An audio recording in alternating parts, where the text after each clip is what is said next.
and a very warm welcome to a special edition of the Smart Money podcast. We are going to discuss the news that is like a frenzy at the moment, the European Super League.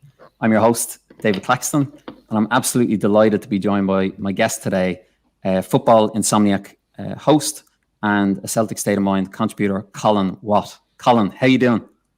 Oh, Dave, where do we start here? I mean, how long have we got? We could be here all night. It's non-stop. It is non-stop. People coming out with comments. Boris Johnson to the royal family to everyone has an opinion on this. I'm sure people will be jumping into the comments as well as hopefully throughout the show. So if you're tuning into the Smart Money podcast for the first time, we're a new podcast from a State of Mind focused, aptly enough, on the business of football. And this is particularly nice considering the launch of this European Super League. So we're live on Facebook, YouTube, and Twitter. Feel free to give a State of Mind's YouTube channel a subscription. We're currently at about 11,000 subscribers and growing day in, day out with new content. So we're going to jump straight into it. So we're going to ask on tonight's show around the European Super League. With this announcement of this new proposed league, was yesterday finally the day when the romantic notion of football still being a game of the people died? Or are we looking at it completely wrongly, and that this competition will lead to a new unparalleled quality of competition that will bring the wider game forward? So Colin, what were your initial thoughts? What did you think? I like it. Yeah, you started off with a nice, easy one there. No, genuinely, I mean, there's two ways to look at this. If you are someone who has been strongly against the kind of route that English football has went down over the last couple of years, I say last couple of years, it's coming up for 30 years now since the Premier League, with the introduction of the money from Sky, the amount of money that's been pumped into football over the years, then this won't come as a surprise to you. The fact that we're seeing the greed from these chairmen who are basically putting their own interests ahead of what is their club's interest, what is their fans' interest. Compare that to your regular football fan. Anybody that you'd say that was a regular season ticket holder week in, week out. This, I mean, selfishly, if you want the English Premier League to fail, this is the best thing that's ever happened to football. But in terms of football in general, I don't think you can put into words how much of a seismic shift this can have. This is, or the effect of this could be the most or the biggest impact in decades on the game, undoubtedly. And again, if you're tuning in tonight and you're just getting up to speed on the story itself, it's very fast moving. We're looking at 12 what are called founding teams at this moment in time. 6 from England, 3 from Spain, 3 from Italy. The overall group is aiming to have 15 of these founding teams. And the real sticking point here is sporting merit, because these founding teams will not be relegated from this Super League. So it really follows the NBA model, the NFL model in a hybrid way. These 15 teams, year in, year out, will be guaranteed X amount of broadcasting money and their place in this competition. And the overall competition will have 20 teams. So the 5 other teams will be, quote, guest teams, really a rotating cast of teams based on an unknown formula as of yet. This really is the Americanization of European football, isn't it, Colin? Yeah, 100%. And I wouldn't be surprised if we get to the stage where the English government are looking to stop this league from happening. The owners will just up and move the teams. They'll take your Manchester Uniteds, they'll take your Arsenals, they'll take your Man Cities, and they'll move them to a different country. They'll move them to America. They'll move them to somewhere that will embrace this idea, because it's all about the revenue that's generated. It isn't about the kind of historic value of the team. You take a look at the teams that have been introduced into this. We call it England's Big Six. Spurs never won the Champions League. Arsenal never won the Champions League. Last time they got past the round of 16 was 2009-10. They're on course to finish 10th or lower this year in the Premier League. And you're telling me they're a top 6 team in England? It's all based on the value of the club. not the merit as such. And that's where this is going completely wrong. You mentioned there's 12 teams. There's talk of the 13th team being admitted later tonight, and that team is Schalke of the German Bundesliga. Now, they're just about to get relegated from the German Bundesliga.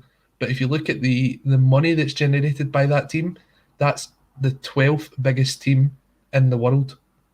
So it all comes down to wealth. It doesn't come down to how well you do on the park. It's all about how much money you can make for this new tournament. That is, I wasn't aware of the Schalke story. That is stunning. When you look at Schalke, as you said, their performance this season, overall, they have not, I'm not even aware of them even winning a European trophy, if you look at the real heritage clubs of German football, Bayern and Dortmund, obviously, they have both come out strongly against this league. But a team like Schalke, which has nowhere near the heritage of those two teams, can somehow just leapfrog into this Super League. That is stunning. And I think it sums up, as you said, this position of it really is just money driven. And say what's in the case of Schalke, is it a case of maybe the reaction, they were expecting a negative reaction, these founding members, and now the reaction has gone so far beyond what they expected that they're really trying to fill these spots with anyone who can build that credibility. Do you think that might be a case of where could Schalke come from? Realistically, they are in a terrible situation in terms of the league. They haven't won a European trophy as far as I'm aware. It's crazy stuff. Well, when you take a look at it, as I said, they're ranked as the 12th most valuable team in the world.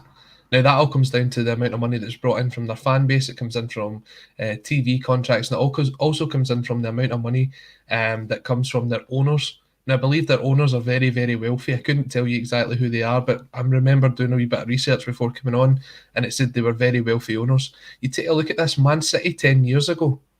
That's a team that were just taken over by the Sheiks. They came from nothing. Only 10 years before that, they were still battling to get into the Premier League. Now, has this come down to, are you relevant now? Or has it come down to the fact that you are a massive big club?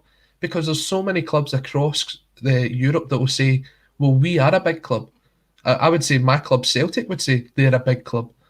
But when you look at it, if you're a big club now, it all comes down to the fact that it's how much money you generate, not about your success on or off the park. As Manchester United have proven over the last couple of years, they've won next to nothing, not finished top four, and still managed to generate the most amount of money in Europe. It's all about money, and money sadly talks. And looking at that, as you said, when the news broke, obviously Man United, Juventus are listed on the stock exchange. Their share price actually jumped because obviously shareholders are probably going to make a lot of money out of this if these clubs join. And looking at the structure of this, so again, if you're not up to date on this, it'll be a 20-team Super League. It'll be divided into 10 teams in each division, 2 divisions. Clubs will play each other home and away in a league competition, in effect. The games will be played midweek, and all clubs will, at this moment in time, remain in their domestic leagues. What does this mean for domestic leagues in your view, Colin? Well, I find it interesting that a lot of the domestic leagues have come out and said, basically, if you go and join this league, then you are no longer ranked in our league. And we've already seen it today. Real Betis put up a league table where these 3 teams from Spain are no longer in it. It just kind of shows that the leagues don't want any sort of involvement in this. UEFA don't want any sort of involvement in this. And I don't blame them as such. This has got something that has the potential to overtake the importance of a normal league. Although it's starting off now as a midweek tournament, if the success of this was to continue to grow, then eventually these teams like Manchester City and Barcelona would turn around and say, why do I want to play a Cadiz on a Saturday? Why do I want to play a Sheffield United on a Saturday? I know that the big game for me is the Wednesday night when I'm going to be playing Atletico Madrid, or I'm going to be playing Arsenal, or I'm going to be playing Juventus, or whoever else is going to be part of this 20-team league. It's called a Super League for a reason. It is the super clubs of Europe that are coming together. A couple of exceptions in there, definitely. I'd say there's some teams that aren't so big, and I know that they were desperate to get teams from France and from Germany, but selfishly, when you look at it, we always talk about getting to the last 8, the last 4 of the Champions League. It's when the tournament starts getting interesting. We saw it this year. Bayern Munich played PSG in what was maybe the best 180 minutes of football the Champions League's produced in a long time. It makes it special because you only get it so often. If you do this week in and week out, as fans, I think it starts to become repetitive. But these clubs see it as a way to generate money, and they'd rather do that than have to play, as I said, a Burnley or a Cadiz or a Levante or a Sassuolo or something along those lines. I think you're right. I think you would look at nearly two regular season kind of competitions in effect. You'd have your Super League, and then what's there to stop, say, a Man City if they're struggling in the Super League to maybe pull back their squad from the domestic league because they have to prepare for a big game in the Super League during the week, and maybe their domestic form suffers hugely because of this. That has to devalue the entire domestic game. Yeah. But it's absolutely shocking that the proposals in place, I suppose the structure that they're talking about as well. Again, if we go back to that, we are looking at a regular season that is concurrent with the domestic game season, and then from this, 4 of the top teams in each of the 2 divisions in the Super League will progress to a knockout round. Mm-hmm. And it'll have then the Champions League structure of home and away fixtures until there's one standalone final in a neutral venue. The one difference will be that these playoffs will be held over the course of 4 weeks at the end of the season. So again, that compresses the schedule yet again to these 4 weeks for the Super League. That also has a knock-on effect for potential World Cups and European Championships as well, doesn't it? Definitely, and you can see that's why UEFA and FIFA have already come out. I mean, a lot of these statements came out before the Super League even had their first announcement. Before the Super League came out and announced that this was the league and this is who was in it and this was the format, already you saw UEFA, FIFA, the FA, all the different leagues, all the different teams come out and saying this is a shambles, this should not be happening. And Sky heavily kind of, and I think it's quite ironic that Sky are the ones that's trying to lead the moral high ground with this, are coming out and saying, oh, this should never happen. Think of the fans. But this is before the Super League was even announced. So UEFA coming out today and saying that they expect that these players, if you're involved in a Super League team, you won't be able to play for your national team in UEFA Championships or a World Cup. That must be scary for the players as well, to think, is it worth earning the big bucks to ruin my international career? That whole club before country issue will rear its head again. And in saying that, the effect will be you're ruining the domestic game, you're ruining the international game. So then these players really only play for the Super League. That is really all their function is. That is an incredible erosion of the quality of the game, the heritage of the game. The World Cup is seen as the premier sporting competition in the world. Again, you lessen that. And if we look into the money aspect of this, as you said, the founding members, the kind of 12 currently can say this is for the good of the game. We will do X, Y, and Z to help other clubs. But the money to launch the league will be provided by JP Morgan Chase, which is obviously a huge financial organization. And they're going to give them a $3 billion, what they've called infrastructure grant. The founders will receive this initial infrastructure payment. It'll be divided amongst them. Could be up to 200 million each club receives to join this league. And then they will get the broadcast money season on season. So maybe a team could be looking at 600, 700 million in revenue a year from this. How could a domestic team, say we take the English Premier League as an example, Crystal Palace, or even, for example, West Ham, who spent a lot of money, how could they compete against a team that has a budget of nearly 700 million a season versus, they still have a sizable budget right now of 80 million to 100 versus that? It's not possible, is it? No, and it's sort of making the gap between the rich and the poor even bigger with this. And as you said, it's all about people wanting to get even richer. I see the comments coming in. It's all about the rich getting rich. It is. It's absolutely what it's all about. Gary Neville was absolutely spot on with what he was saying yesterday. And you saw the reaction from a lot of fans of clubs basically saying that they're disgusted with this. And yeah, I can completely understand that. And I've watched the reaction of the likes of Klopp today being interviewed, Thomas Tuchel being interviewed. Just before we came on air, I saw Leeds coming out before the game wearing the T-shirt, basically saying "earn it," and football is nothing without fans. It is. It's a. I'm trying to put this in the right context here, Dave. It's like what we discussed a couple of weeks ago. Football is coming away so much from what the game was established for. When you think about it, it's the most simple game in the world. You need two jumpers, two people, in a football. Something as simple as that, and you can have a game. Now, you're talking about, as you said, someone that might be picking up £700 million a season. They do not need any more money than that. If you're getting £700 million a season, it will not matter to these teams whether fans still go to Anfield, still go to the Etihad, still go to the Emirates, because they don't need a Dave or a Colin or anyone who's watching in the comments to go and buy a season ticket to generate even more money. What they need is the people around the world watching this game. They need the families in Australia. They need the families in America. They need the families in Asia, where the market for football is massive. And they will replace what was your traditional fans. And football, as we know it, will be completely different. And what they have said to these founding members is that they will offer roughly 300 million in, quote, solidarity grants to teams and governing bodies in other competitions.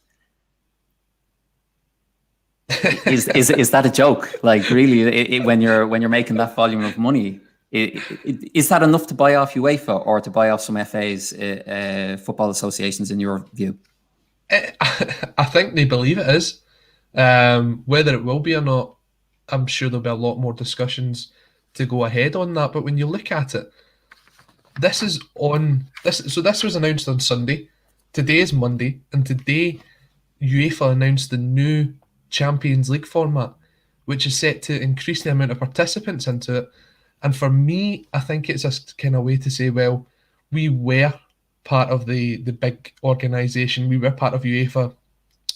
Here is our payoff. We're paying ourselves out of this competition by giving you this money. We're going to go and form our own competition. You continue with what you're doing. We're going to do our thing. And UEFA, quite rightly, have turned around and says, well, we're the people that kind of govern football, and you can't go and start this new Super League without our permission. And if you want to go and do that, if you want to go and break away, we're not going to let you play in our league competitions. We're not going to let you play in our national competitions. To be honest, at first when I saw it, I thought it was a leverage because this announcement of the Champions League thing was coming out. Now, the more that gets announced about it, the more that members of the board are leaving the European Club Association. Yeah. To me, it really does feel as if this is definitely going to go ahead. And what it could do to football, I feel sorry for the fans of the other teams because they may not have a team to support, or they will have a team to support, but it will not be the team that they remember.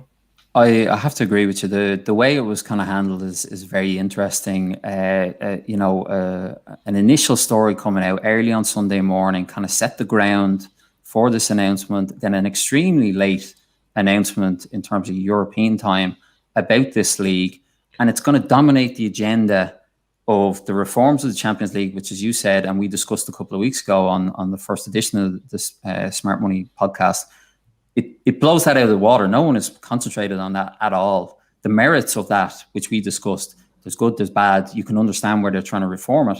It was really a way to put this Super League on ice for as long as possible, and then they might reformat the Champions League moving forward. But now that is completely gone.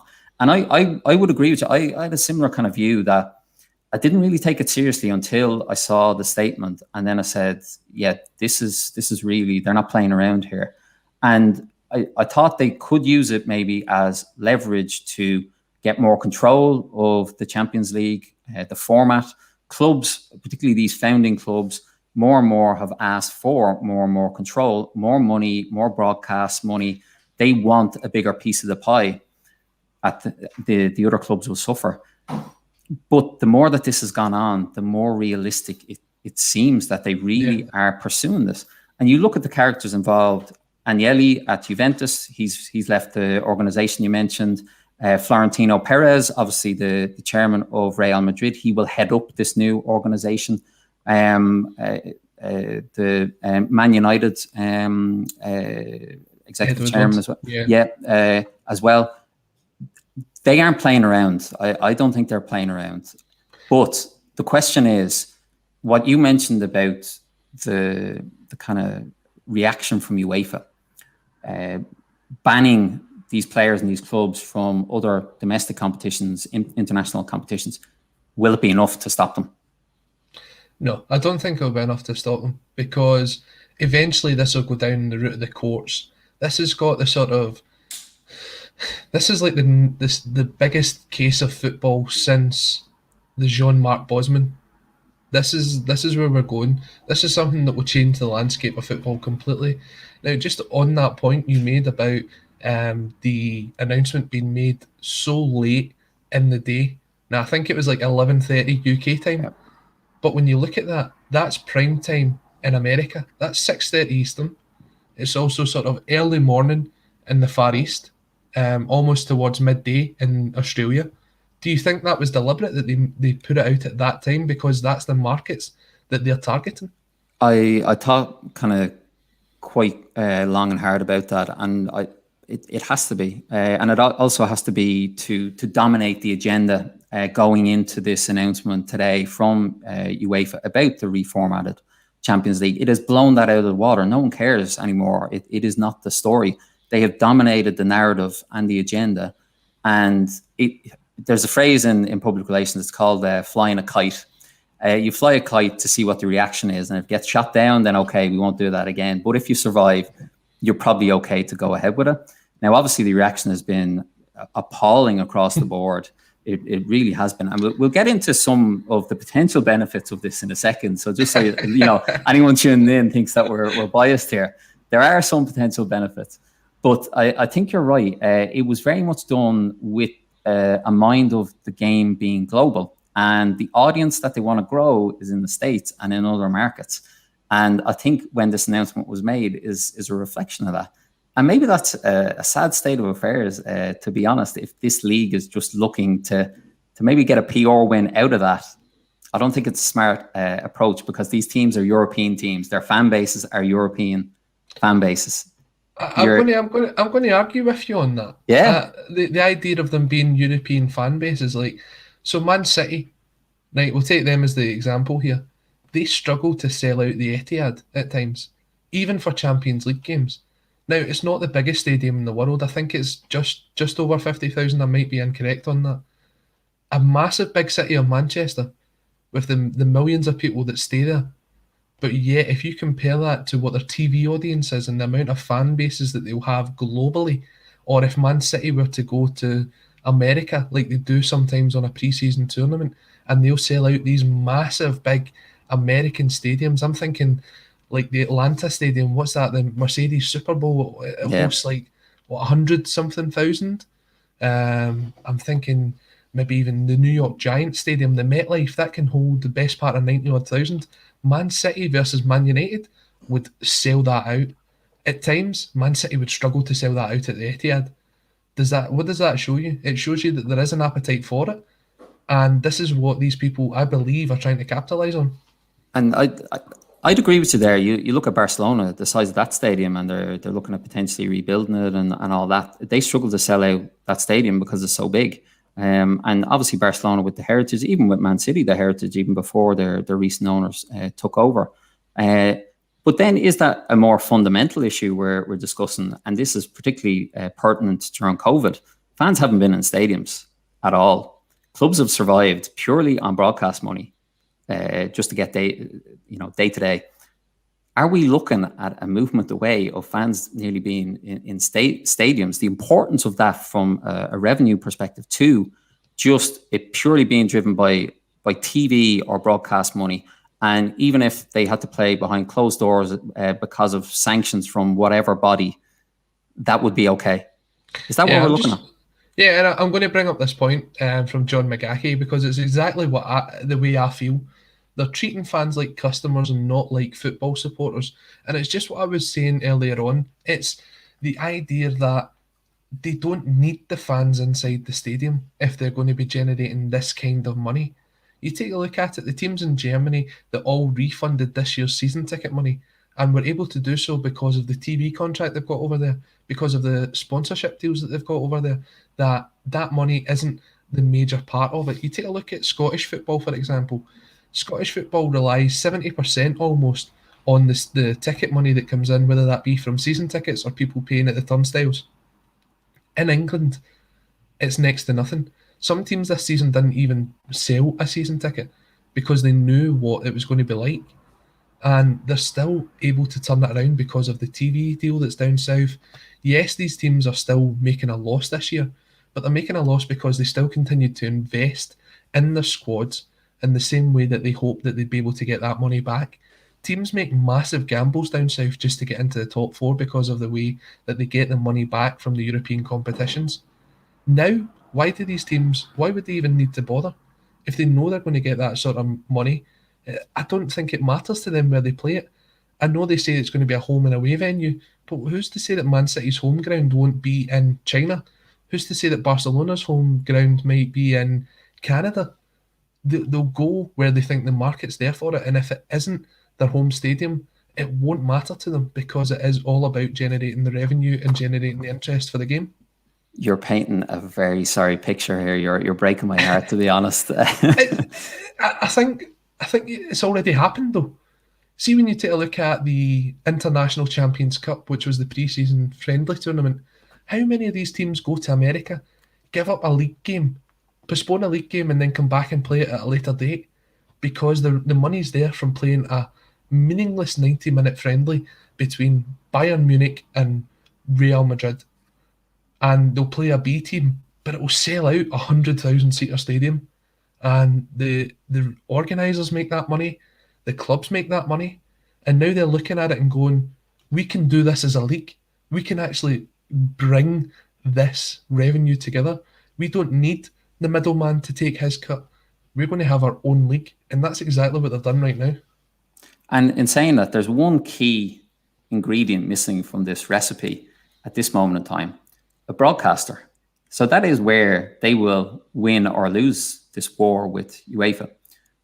Both BT and DAZN, obviously DAZN, the streaming service, has Serie A as well, recently won the rights for it in Italy. Very high profile win against Sky TV there. They have actually distanced themselves from the Super League. Even Facebook and Amazon, the non-traditional broadcasters, have also said they probably won't engage in this.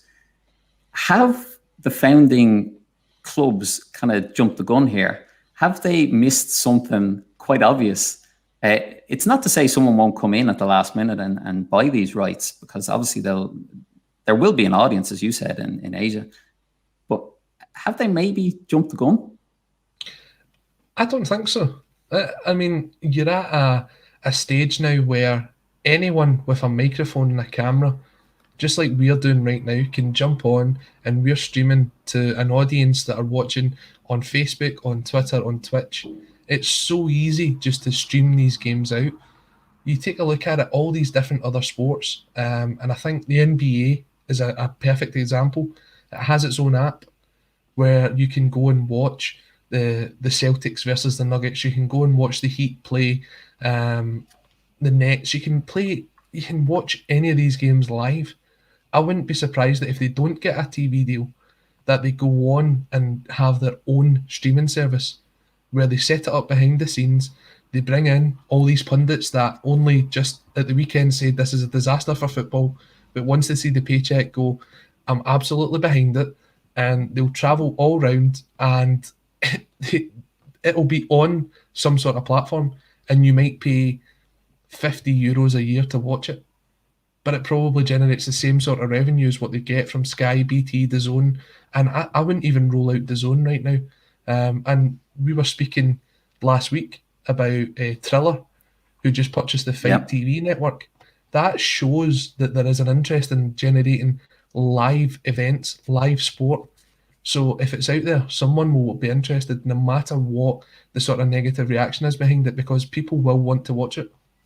And an interesting point you raised there. Who is the audience for this? So if we look at this, one of the comments that came out that caused a real kind of backlash from an unnamed source was that these clubs were trying to move away from what they called legacy fans to a new fan. It's a very interesting term to kind of use. Someone who's spent, all the money, all the energy on their club. Exactly. All these tickets behind me. Stunning kind of perspective, to be honest.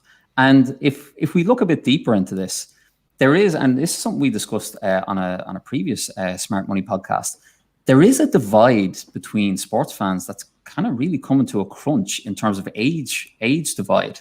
Older fans, like myself, love watching live sport, have no problem paying for it and all that. However, BBC polled a sample of 2,000 people in the UK, and it found that roughly just under half, so 48% of younger fans would be, quote, happy with a Super League, and it was much lower than what the older fans would feel about a Super League. Is that an insight into maybe where these founding members think the opportunity lies outside of the Asian market, outside of the kind of foreign markets, where maybe the core European audience also lies? A regular football fan will probably tune in, but will the core audience maybe moving forward be the younger fan, and the fan who maybe uses Twitch and maybe doesn't watch as much live sport as me or you? Yeah, I'd say so. I mean, you take a look at it, there was a big boxing event at the weekend, and any traditional boxing fan probably wouldn't have watched it. It was Jake Paul versus Ben Askren. Now, Jake Paul, who is a YouTube sensation, I think he's got millions of followers. He's had a couple of boxing matches before, versus a guy who, Ben Askren was a UFC fighter, wasn't he? Yes. Yeah. Very well respected before a famous loss, but yeah. Yeah, definitely. Now, the initial figures suggest that 1.3 million people bought that pay-per-view, which was, I think, about $50 over there. You can correct me if I'm wrong, Dave. Yeah, roughly, yeah. Yeah, so 1.3 million people. Now, if you look at the age demographic of who actually bought that, it was probably 30 and under, with a few maybe slightly older people that were watching it. You saw the people that they brought in to advertise it. They had Snoop Dogg. Snoop Dogg as a commentator. You had Pete Davidson from Saturday Night Live as a commentator. It kind of devalues what traditionalists believe the sport to be, and this is the exact same way that this Super League could go. It could get to the point where you're looking at these famous YouTubers in as commentators for the game, not your traditionalists, not your John Motsons, not your Sam Matterfaces. And some people might be happy with that, because I know some people have some pundits that they really can't go, and for me it's Steve McManaman. But I mean, everybody's got their own. They're going to bring in this sort of edgy technological stance to it, and it's going to attract the younger people, because they just want that sort of instant recognition. Showbiz. Yeah, they want to see Messi, Ronaldo, they want to see Haaland, they want to see Mbappe.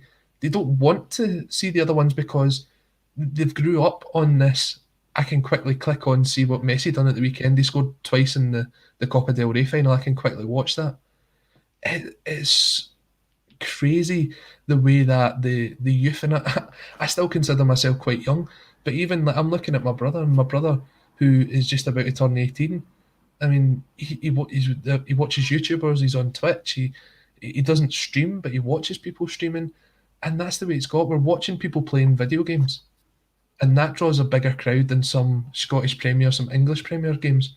So the way that people are digesting media has changed so much, and this league for me is trying to capitalize on that. So you may see that it just pops up on Twitch, and you're suddenly watching Real Madrid Barcelona on Twitch, and you're going, well, that's a game I'd have watched 10 years ago on Sky, on BT, on any of these different services. It's evolving. Whether it's a good change or it's a bad change, it's evolving football. And looking at those changes then, are there any actual benefits? So you might reach a younger audience, as you said, through different platforms, a streaming platform like DAZN. Will the football be better? Will the quality of football be better? The solidarity payments, I'm quite cynical about that, but they can say, listen, we're trying to help domestic leagues. And also, one thing that hasn't been discussed in much detail yet is a similar competition for the women's game. Now, the women's game is a lot less developed than the men's game at this moment in time in terms of revenue, in terms of how much players are paid, the overall development and awareness of the game. So talk about some of the benefits for the moment. Do you see any outside of reaching that young audience, the women's game? Is there any other ones that kind of stick in your mind? I guess you have to look at it in two different aspects. You have to look at it for the benefits for these teams first. So these 15 to 20 teams that we're talking about, you are generating additional revenue. You are creating something which is completely unique to anything else that's out there. You're getting this external brand recognition for your team. And you're probably going to attract the best players in the world because you can afford to pay pretty much more than any other team because of the revenue that you're generating. So for these teams, and I saw a thing earlier that basically Chelsea and another English team decided to get involved in this because they were scared about being left behind.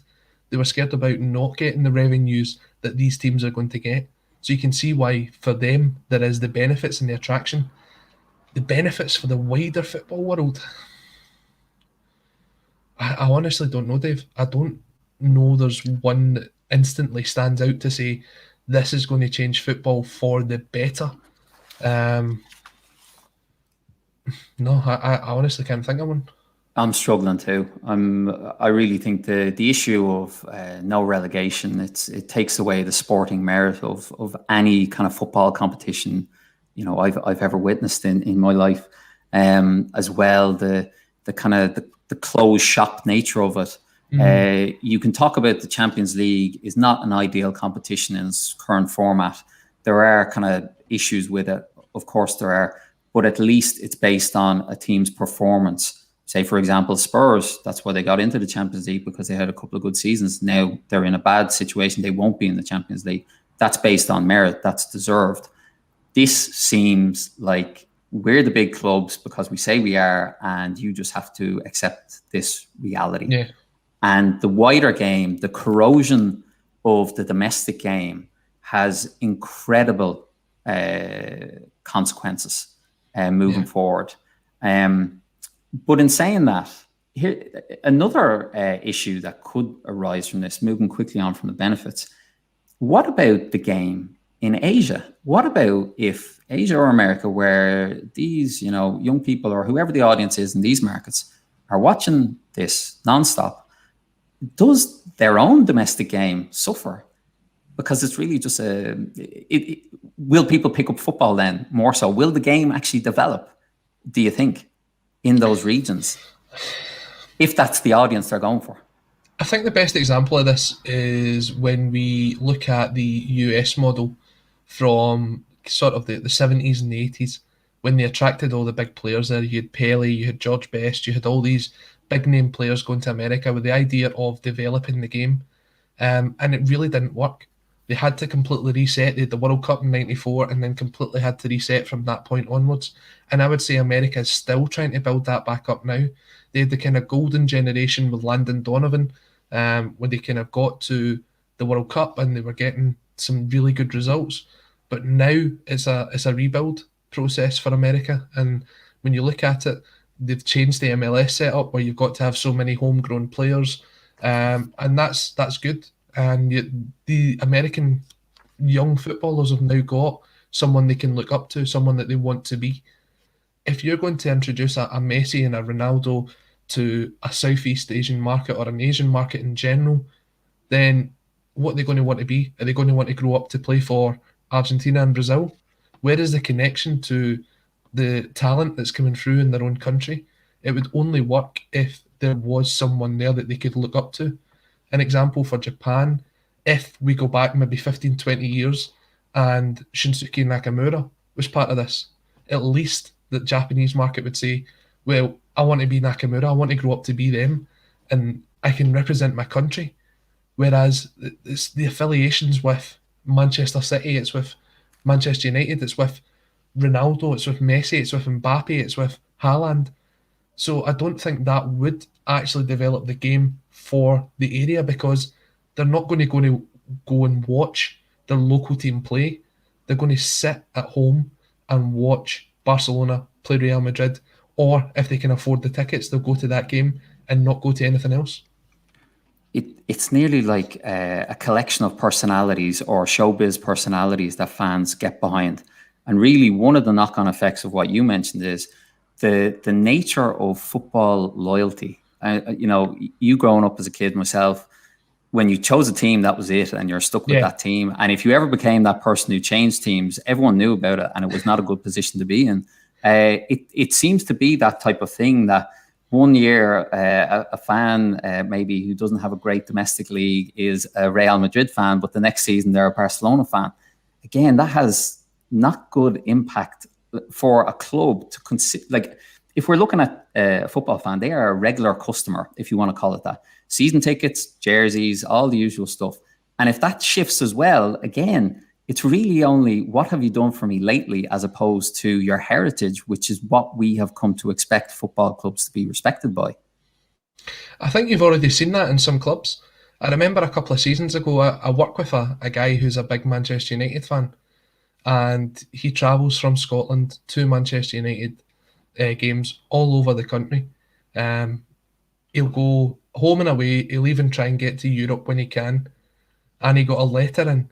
He wasn't well and missed 2 home games, and he got a letter in from Manchester United saying, if your card isn't registered as attending the next home game, you'll be suspended from coming to the game. Your ticket will be put on sale for the next, I can't remember whether it was 4 or 5 games, and then you'll be able to use your season ticket. You'll get no refund and you'll get nothing else because he wasn't able to make those games. Now, where is that? I mean, if I spend... Now, he's paying a lot more than what I'd spend on a Celtic season ticket. I don't know how much a season ticket would be at Old Trafford. I believe it's somewhere in the region of £900 upwards.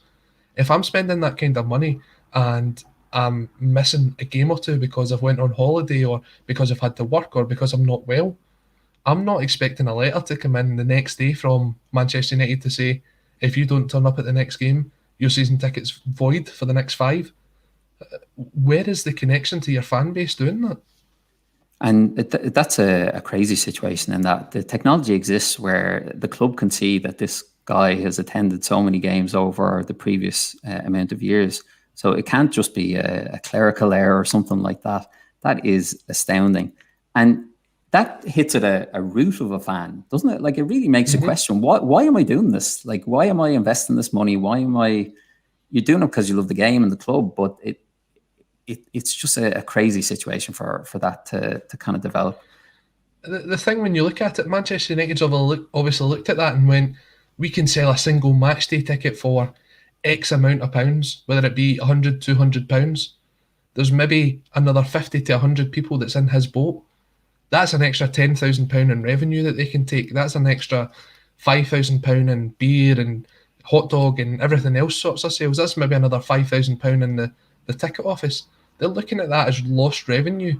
Never mind the fact that the guy's already paid X amount up front to guarantee his seat for the season. That's all that should really matter.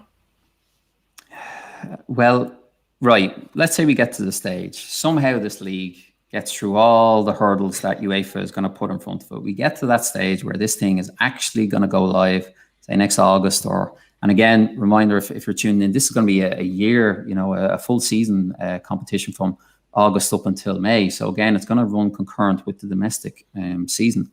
So we get to this stage, Colin. The league is actually launched. Say they have DAZN in place as a broadcaster or whoever it may be. Will people tune in? Yes. people will tune in. I think you'll find there'll be fans of the teams that are fans already, that are diehards, that will tune in to watch their team, regardless. Now, I know there's been a complete uproar in the UK because of this, and I can completely understand it, but there's probably still that small percentage that no matter what state their club gets into, they'll continue to watch these games. And there will be an audience in the UK, probably a lot smaller than what it would be if everything went through the official channels and everything was given the sort of okay. And then you'll also have this market of not the legacy fans, as they've called them, but this new generation of fans that will be able to watch it in America, that will be able to watch it in Asia, will be able to watch it in Africa, will be able to watch it all around the world. And for them, it won't be the fact that there's 60,000 people in the stadium. It'll be the fact that 240,000 people watched it worldwide. And that'll be what the success of the league is based on. And we'll probably then look at more paint sponsors of football teams, etc., an even bigger portfolio of companies. And could this have an opposite effect, though? So say, for example, the Leeds protests that you mentioned at the top of the show, even the players wearing T-shirts against it. There's two kind of audiences here. You've got the kind of domestic fans who won't be in this, league. Will the league see these teams kicked out? Say a Man United kicked out, going into the EFL. That's one of the rumours. Could these teams be kicked out, go into the EFL and kind of build themselves up from there? And these other kind of domestic teams can thrive. And all this is going on while the Champions League is still in play. Is it still in play? Do you think it will still be in play this season? I don't know. That's a tough one. But are we actually at the stage where we're going to award PSG the trophy? The team that we've often spoke about buying success are now the heroes of European football and are now going to lift that trophy because the other teams have been thrown out of the ECA. Is that the stage that we're getting to with football? It's a football fairy tale if ever I saw. I'm telling you. Could we have a situation where there is a Champions League running with the lesser teams, so to speak, and the Super League concurrent? So then we have three major competitions, as well as domestic leagues on the go. There's four when you think on it, because the Conference League starts up next season as well. Yeah. So you're going to have the Super League, the Champions League, the Europa League, and this new Conference League. Now, I looked at it, I only had the chance to look at the English teams that would qualify technically if these top six leave to go and join the Super League. So next season, as it stands at the minute, the teams that would be playing in the Champions League for England would be Leicester, West Ham, Everton, and Leeds, depending on how the Leeds score's going tonight. So if anyone knows the score, let us know in the comments. In the Europa League, you'd have Aston Villa and Wolves, and in the Conference League, you'd have Crystal Palace. That's the kind of state that you're looking at English football to be in afterwards. I think the biggest loser in this will be the English Premier League. I can't see Sky getting to the point where they're still going to invest 5, 6, 7, whatever billion pounds it is into a TV deal when the big six, as they call themselves, aren't there. It devalues that league. I just want to bring this up in case anyone's watching. It is currently 1-0 to Liverpool, so maybe Leeds won't be in the Champions League as it stands next year. Maybe not. We'll see how that goes. But in saying that, like, one of the really interesting things that I found from this, and you touched on it earlier, Jurgen Klopp didn't have a clue this was happening. No. Arteta at Arsenal didn't have a clue this is happening. These managers have had to go out and go to bat for something they are not connected. Really not. They are just the manager of a club. They have had no input. They have not even been asked about this. That is incredible. Now, you can say they didn't want to tell them because they didn't want the news to leak, all that type of thing. So it really does show that a manager is just a transactional type character for a club. How could you not tell a Klopp? I think it shows you the difference between a club and a public or a private limited company. And a lot of these clubs are being run as public and private limited companies that you don't know what the biggest boss is doing, what is going on behind the scenes. I don't believe that the likes of Klopp and that are ever consulted on things like sponsorship deals, on things like they'll get told on the Monday, by the way, on Tuesday you're shooting an advert with Nivea for their next advertising campaign, and that'll be built into their training schedule. Klopp doesn't want anything to do with that. He'll want to go and actually take the players out, train them, coach them, stick to the football side of things. He'll speak to the money people when it comes to the fact that he needs to spend £50 million to replace Mo Salah when he goes in the summer, or he needs X amount to replace this player and that player.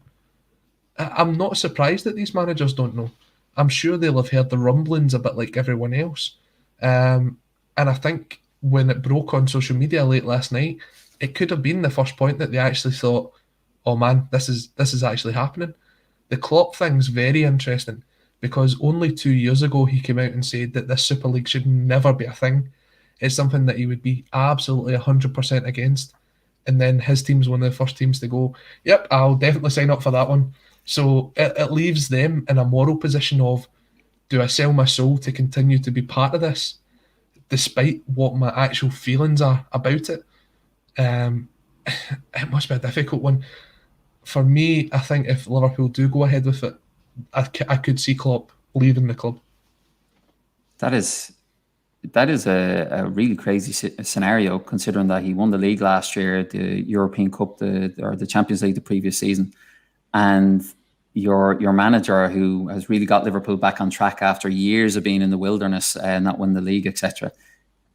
And in saying that, like, one of the, I suppose, the byproducts of this happening, you could have managers leaving like Arteta or Klopp. UEFA. This has been on the back burner for a couple of years now. Now, it's all been cloak and dagger. It's all been rumour stuff. But there's people like Agnelli at Juventus have openly talked about this, said, we are doing this. As well, the last Barcelona president, when he left, actually mentioned it, Bartomeu, when he was leaving. This, like, people knew this was happening. They might not have known the specifics on when it was going to happen. Were UEFA asleep at the wheel? I think UEFA fell under the trap that a lot of fans fell under as well. It's like when the news broke yesterday, when it was first leaked, I think it was someone at the Telegraph in the UK who basically published the story, and it went viral from that point onwards. Even sharing it with friends and family, they're coming back to you saying, I'll believe it when it happens. I'll believe it when it happens. Because as you said before, people have spoke about this for, I don't know, 10, 15 years it's got to that point. And every time something comes up, or the Champions League restructures or a league restructures to suit these big teams and keep them happy, now no one's willing to give an inch. It's just a case of, this is how it's going to happen. And the European teams have actually stood up and went, do you know what? Well, we are going to go ahead with these plans now. And I think it's the shock of that actually happening, because as much as we spoke about it before, everyone's went, oh, it'll never happen. It's a pipe dream. It's just never going to happen. But now it looks as if it's starting to get into the terms of reality. And some people are going, well, don't really know how to prepare for this, because we never ever thought this day would come. It's not a great look for UEFA, to be totally truthful. Obviously, we discussed in the first Smart Money podcast that the reformatting of the Champions League, which was announced today, which no one really cares about now, that was done as an attempt to keep teams in the competition, keep them happy, and to put the Super League, to box it off, put it on ice for a couple of years. Unfortunately, they've been caught out quite badly with this development, obviously. One of the comments actually from Liam Burt, he mentioned in particular that what happens if after 5 years, maybe this Super League isn't such a success and they pull the plug on it. That would be, I think, quite ironic and quite a nice kind of serving of humble pie to these clubs. I think. Would you agree with that, Colin? I was interested to hear Florentino Perez's comments, basically saying, if this doesn't go ahead, Real Madrid will never be involved in a UEFA competition again. And I'm going, No, you're talking nonsense there. There's no chance that if UEFA said to Real Madrid, "Do you fancy coming back?" they're going to go, "No, no, no," having nowhere else to go. So, if I'm honest, I don't actually see this failing. I think this will get to the stage where there's enough money being thrown at it that it can't fail, and these teams will continue to grow, whether it be that they're still called Manchester City, Arsenal, Spurs, Liverpool, Atletico Madrid, or if they suddenly become the Mumbai Blues or the California Reds or something like that. That's the way it feels like things are going. So I would say that when you look at it, there's too much money in this for it to fail. As much as I think most people would want it to, I think it is. And just want to clarify this: there's no truth in the rumours that the new anthem of the European Super League would be Shane McMahon's walkout theme. Show, here comes the money. That's an important clarification, I think, for sure. I have to say, if you want to call me a legacy fan, it's quite disheartening, this conversation. I have to say, for any fan out there who's despondent, I think a lot of us kind of feel the same. It's going to be very interesting to see where this kind of goes, and I think it's going to be a very fast moving story. So we might have to hop on again, Colin, for a further for chat. round 2. Yeah, exactly. Maybe we'll have to stream that one, put it out as an NFT, just anything else that seems to be happening in the business world of football. Totally. But we'll see how it goes. But unfortunately, we've come to the end of our time tonight. I'd like to thank everyone for tuning in, and also thank you, Colin, for jumping on. This will definitely be a fast development story. So if there's any kind of big developments, we'll be sure to discuss them in the coming weeks. Thanks a mil.